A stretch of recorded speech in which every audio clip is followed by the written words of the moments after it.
Professor Franz Mueller is the proud owner of his self-built advanced scientific laboratory set in an old castle in the middle of the Arizona desert. Mueller specializes in research on the human brain and obsessively conducts experiments on brain tissue, believing that a human brain can be maintained even after the body dies. He also believes that the knowledge contained in a deceased person's brain can be transferred to another person. Mueller is assisted in his attempts to prove his theory by another scientist, Patrick Corey, and his young Czechoslovakian-American ward, Janice Farrell. Mueller is painfully aware of the fact that his assistants are attracted to each other, but since Mueller himself is in love with Janice, he does everything in his power, including abusing his position as a boss, to assign Corey to additional late-night work and use the fact that the young man is far too devoted to his work to keep the two lovebirds apart and improve his own chances. When a plane crashes in the desert close to the laboratory one night, Mueller is asked by the rangers investigating the cause of the crash to take care of the only surviving man until a physician arrives. The man dies before the doctor gets there and is declared dead. The physician, Dr. Martin, reassures Mueller that someone will come to take care of the body the next day, but while waiting for that person, Mueller decides to test his theory about brain maintenance. With the help of his instruments, Mueller is able to detect that the man's brain is still alive enough to use. Before the body is reclaimed, he and Corey remove the brain. They are also able to determine, from searching through the dead man's clothes, that the body belongs to an infamous investment banker named William H. Donovan. In the morning, the wife of the late banker, Mrs. Chloe Donovan, arrives with the family lawyer, Eugene Fulton, to transport the remains from the castle.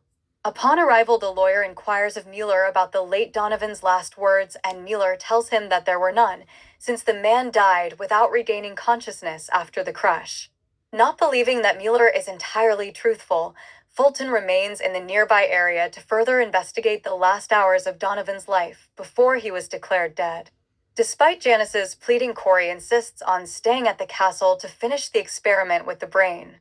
Through spying on the castle, Fulton finds out that Donovan's brain is still intact in a container, but he doesn't act to retrieve it from the scientists, rather allowing them to continue the experiment. Well aware that Donovan didn't leave a penny for his wife in his will, Fulton has his own interest in the matter, since he is Mrs. Donovan's lover, and he secretly hopes that the scientist succeeds in making the brain work, so he can extract information about where Mr. Donovan has hidden away his fortune. When Mueller and Corey treat the brain with plasma, it gains the ability to communicate with the world through telepathy. The brain tells Corey that he must go to the Los Angeles federal prison. The plasma stimulation continues with higher and higher doses, even though Janice tries to interrupt the treatment, and soon Corey's brain is hijacked by the late Donovan's brain entirely. Completely under the influence of the brain, Corey leaves for Los Angeles federal prison and manages to withdraw cash from one of Donovan's hidden accounts. He also manages to convince the police to reopen the investigation against a convicted murderer by the name of Roger Collins. Still under the influence of Donovan, Corey visits Roger Collins in the prison. Donovan's brain continues to keep complete hold over Corey. Through Corey, it tries to force Fulton to help release Collins from prison, but Fulton refuses, claiming that the evidence against him is too overwhelming. A teenager named Mary Lou has witnessed the crime, and as long as she sticks to her story, the case is too strong.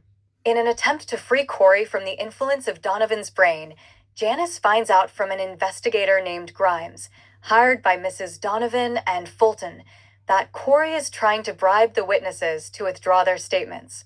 Grimes has knowledge of Donovan's dirty business and believes that there might be a connection between Collins and Donovan's earlier attempts to get rid of reluctant business counterparts. He also suspects that Donovan will try to get rid of Mary Lou in the same way, using Corey's body. It turns out he is right in his suspicion, as Corey forces Janice to go with him in the car when he tries to run Mary Lou over. When she stops him, he tries to kill her instead. In a sting of jealousy, Mueller's housekeeper and mistress wannabe feed sedatives to the brain, and it loses its control over Corey, who regains his consciousness. The awakened Corey tells Janice that Collins, in fact, is Donovan's unknown son, and that Donovan was the one who committed the murder that Collins was convicted for. Having returned to the castle in Arizona, Corey tries to abort the experiment, but is hindered by Mueller. They struggle. Mueller is shot by the housekeeper, and the brain is smashed to the floor. Corey goes on to help free Collins, and Janice waits for him to complete a short prison sentence for his involvement in the brain experiment.